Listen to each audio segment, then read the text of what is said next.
Vous êtes toujours à l'écoute de CKVL, Coin Maroc, F 100.1 FM.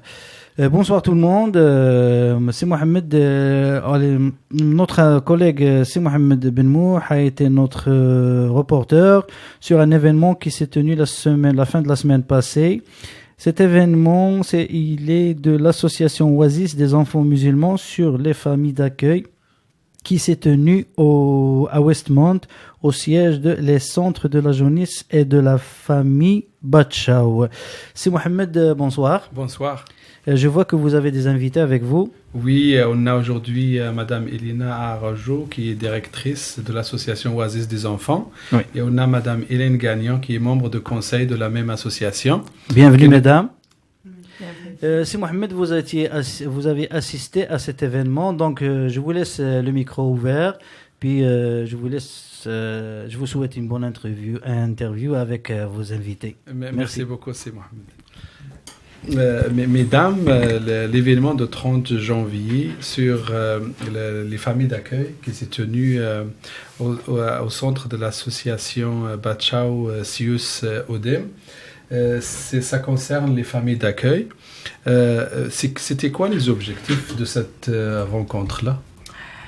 Bon, il y avait plusieurs. Voilà, mon nom c'est Elena Arajo. Merci de m'accueillir ici à votre émission. Voilà, nos objectifs c'était plusieurs. Une, c'était de sensibiliser autant des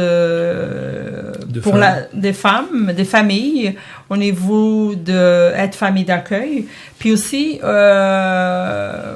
sensibiliser aussi au niveau de le centre de jeunesse par rapport à notre, comment je vais dire, par rapport à notre religion, par rapport à nos enfants, à nos jeunes. Alors, c'était réussite. C'était vraiment une réussite. Vous pensez que les objectifs ont été atteints? Oui, de ma part, j'étais très contente d'être écoutée. Ça veut dire on a démarré un processus, il y a une longue cheminement mais au fond de moi-même j'étais contente de leur part de nous accueillir, de comprendre en tant que communauté que on a des droits.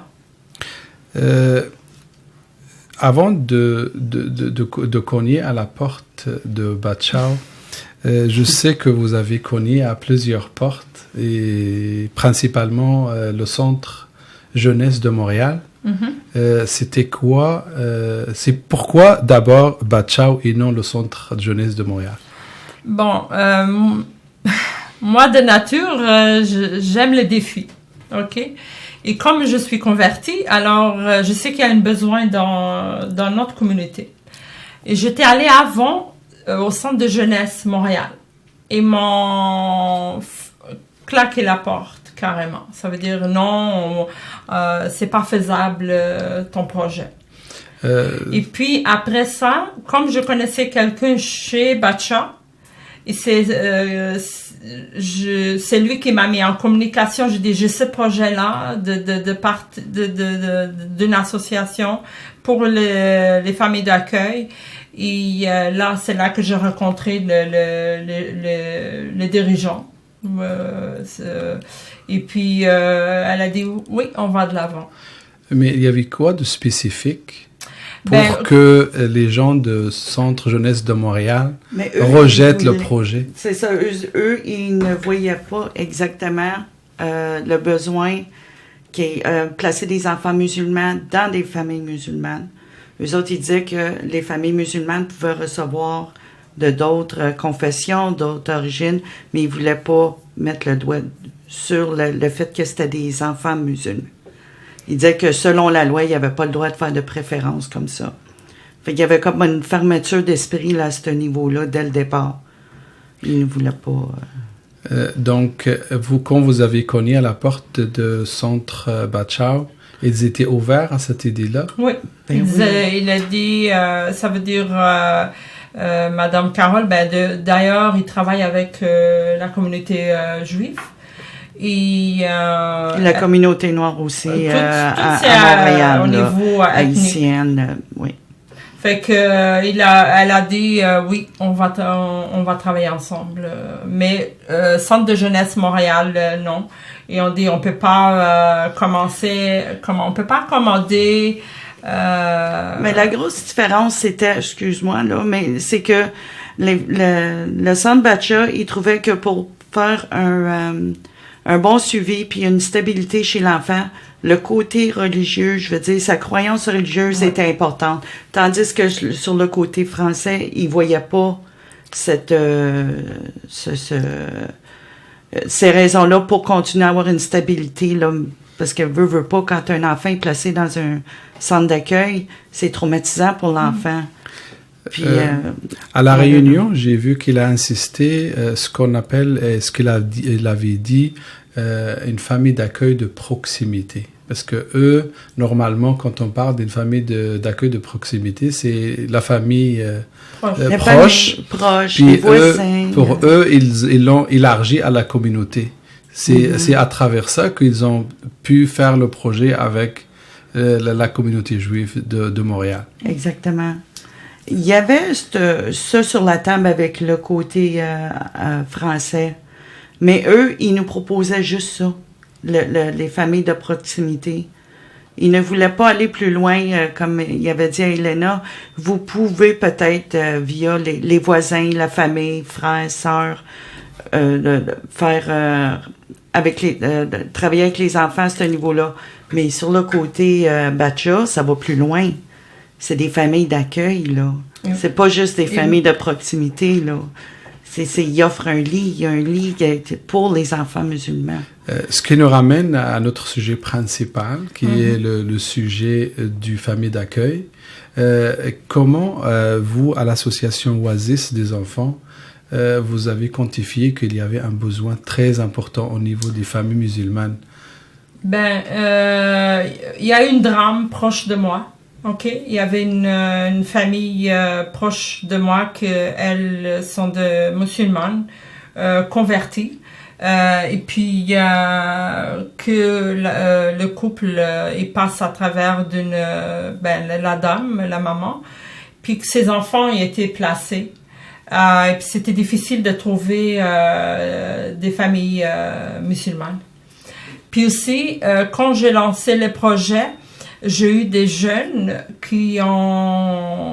parce qu'avant, pourquoi il n'y avait pas trop ces besoins? Parce qu'avant, volant quelques années, c'était plutôt des adolescents qui arrivent ici et ils ont un petit peu de problèmes à s'intégrer, puis il y a tous des conflits entre les parents, surtout au niveau de l'adolescence.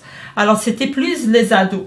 Alors, il y a moins ça veut dire c'est plus facile d'aller, ça veut dire cette jeune-là il peut aller dans une centre de jeunesse, pas exactement une famille d'accueil. Alors avec ce drame-là d'une collègue à moi, et là je commençais à écouter un peu, puis moi-même c'est sûr qu'on souhaite pas ça. Mais ça peut arriver que quelqu'un alentour de nous qui passe une mauvaise expérience et qui a besoin parce que le problème c'est que les gens quand tu parles de la DPG, la famille d'accueil, c'est une grosse tabou. C'est une grosse affaire. Oui, il y a des fois, c'est connu que les chiffres disent que, par exemple, pourquoi une famille son enfant il va être retiré de cette famille-là. Les chiffres montrent que c'est plutôt la violence, la négligence envers les enfants de bas âge. Avant, c'était les adolescents. Parce que le jeune arrive ici, il se révolte, et puis là, les voisins ou l'école, alors il y a une violence à la maison. Alors le jeune, il est retiré de ses parents-là, il prend en charge par la DPG. Mais maintenant, c'est les enfants plus petits. En bas âge, en bas de 6 ans. Il y a la négligence, il y a les abus. Alors moi, en tant que musulmane, convertie ou pas convertie, musulmane, je trouve, si la communauté juive, cet enfant, il va être placé dans une famille, la même croyance, les mêmes valeurs, pourquoi pas notre communauté? Alors, c'est là que je dis, wow, moi, je veux que, peut-être, je souhaite qu'on n'a pas besoin de ce service. Mais malheureusement, on a besoin. Et pas pour le maintenant, pour le temps futur. Les statistiques le montrent que malheureusement que les places sont de plus en plus demandées. Ce qui nous ramène à notre question sur la procédure pour devenir famille d'accueil. Parce que beaucoup de nos auditeurs savent rien de ça. Ils font leur apprentissage pour ça. Okay. Si vous pouvez nous parler un petit peu de la procédure, qu'est-ce qu'il faut faire? Bon, pour être famille d'accueil, il y a plusieurs qualifications. Ça veut dire, la première chose, il faut avoir le goût. Il faut, comment je vais dire, parce que quand tu es famille d'accueil, il faut aimer ses enfants. Il faut d'ailleurs, c'est quelque chose qu'on doit montrer à la société. La deuxième chose, tu veux être famille d'accueil, ben là, on va, il y en a, bon, ils communiquent avec moi, ou on communique avec le centre de jeunesse, le Batcha, mais pour que la famille, parce que cette famille, ça peut être une personne seule, à partir de l'âge de 25 ans. Si elle a le désir, bon, ils vont nous contacter. Après ça, soit qu'on l'invite dans une soirée ou une réunion, une séance d'information. Merci, Hélène. Alors, ça commence comme ça. Il y a ils vont passer une entrevue téléphonique pour voir leur capacité, que ça soit au niveau. Ils ne prennent pas des nouveaux couples. Il faut que le couple soit des couples mariés âgés de plus de 2 ans. Parce qu'ils disent qu'au niveau des nouveaux couples, ils arrivent à peine à commencer à se connaître. Fait que s'ils sont pour arriver avec un enfant, donc, avec des troubles ou avec ils ont besoin des familles stables. Est-ce qu'il y a une limite d'âge? Je dirais 58, 59. Je pense qu'il a parlé 25 ans et plus. À partir de 25 ans. Mais tu peux être seul. Ça veut dire une dame seule qui a les moyens. Des moyens. C'est les moyens aussi, la capacité physique aussi. Là, oui. Puis au niveau... si elle a un lit, parce que les enfants qui vont être placés, ils vont avoir leur chambre à eux. C'est bien important. Il faut qu'il y ait la disponibilité de la place. Pas juste ça. Par exemple, quelqu'un qui a des problèmes au niveau de dépression sont pas retenus, sont exclus. Qui savent gérer leur budget. Parce qu'il y a quand même une partie qui sont que le gouvernement il donne une rémunération. Alors, il faut que cette personne-là est capable de gérer le budget. Ils vont voir ça. Est-ce que au niveau de tes relations, par exemple, s'il y a une couple, est-ce que s'ils ont des enfants, ils vont venir à la maison, ils vont rencontrer les enfants, ils vont rencontrer... 4-5 reprises, ils vont aller voir la famille, c'est vraiment pour s'assurer le bien-être de cet enfant-là, de cette jeune-là. N'oubliez pas que c'est une jeune, la plupart des jeunes qui la DPG il prend, ça veut dire que c'est la loi qui prend, c'est parce que ces enfants-là, ils ont été négligés, maltraités. Ça peut être signalé par l'école, la police, les voisins, certaines organisations. Si ton enfant il va, je sais pas, à la piscine, puis ton enfant il arrive, cet enfant-là il arrive plein de bleu, c'est sûr qu'ils vont se questionner. Puis ça veut dire. Mais pour être famille d'accueil, c'est ça que je demande. Il y a beaucoup de monde. J'ai eu une belle réponse. Les gens, des couples qui n'ont pas d'enfants et qui peuvent pas en avoir, ils veulent aider. Alors, et ça, c'est dans l'islam, on doit s'aider. Dans la communauté, on doit s'aider parce que, comment je vais dire, on doit donner au suivant. Merci beaucoup, mesdames. C'est quoi votre mot de la fin pour la communauté? Ben, moi, de ma part, je veux vraiment sensibiliser. Ouvrez votre cœur. Peut-être le mot DPG, c'est un mot énorme, mais dans le fond, c'est nos enfants. C'est nous, ces enfants qui ont besoin de nous. Si c'est pas famille d'accueil, par exemple, si tu as pas le moyen ou quoi que ça soit, tu peux être une famille de répit, d'aide consommative, ou pour aider les devoirs, ou pour aider, il y a beaucoup de besoins.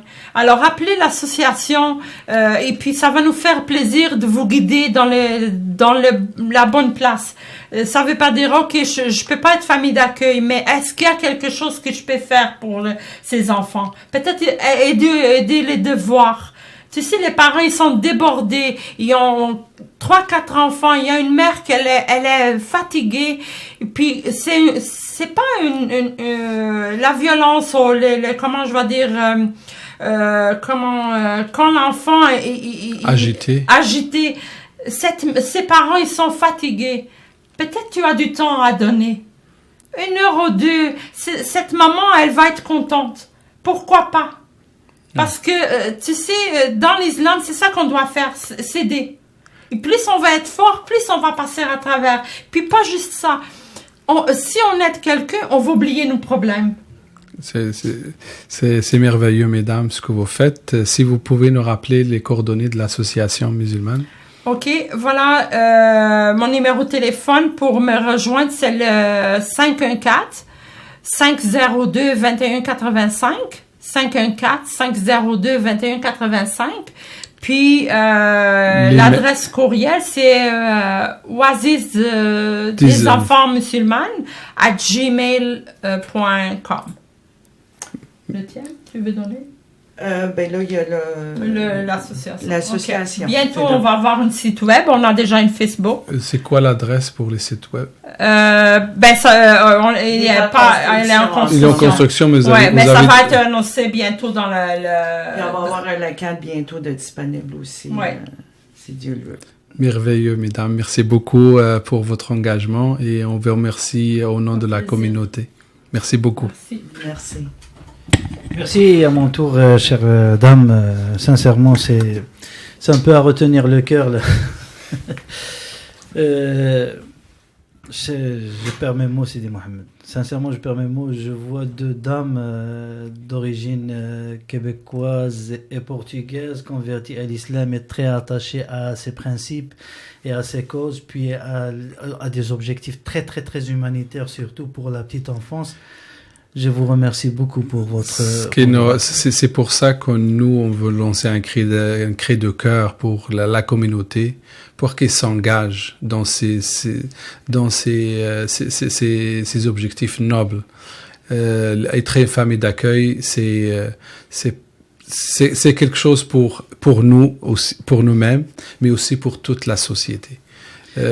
Ça donne de répit à des familles, comme il a dit, musulmanes, mais ça donne de répit à toute la société et ça donne le sens à la générosité de la communauté musulmane. Donc je pense pour la communauté musulmane, il y a tous les moyens pour aller chercher c'est quoi qu'on peut présenter entre communautés musulmanes. Et celui qui se perd, ben voilà, on a avec nous des gens de l'association Oasis. Eux, elles peuvent vous donner tout ce dont vous avez besoin, informations, c'est-à-dire démarches, conseils et tout ça. Merci mesdames. Et être accompagné, surtout être accompagné, parce que quand tu es face à la loi, on a une certaine réticence. Des limites, oui. OK? Alors, ça y est, on comprend de appeler, tu as une question, toutes questions sont bonnes. Okay. Et quand ça touche la communauté, encore mieux. Ok, je vous remercie, madame. Merci, Sidi Mohamed. Merci, c'est Mohamed. Chers auditeurs, c'était Coin Maroc sur CKVL 100.1 FM.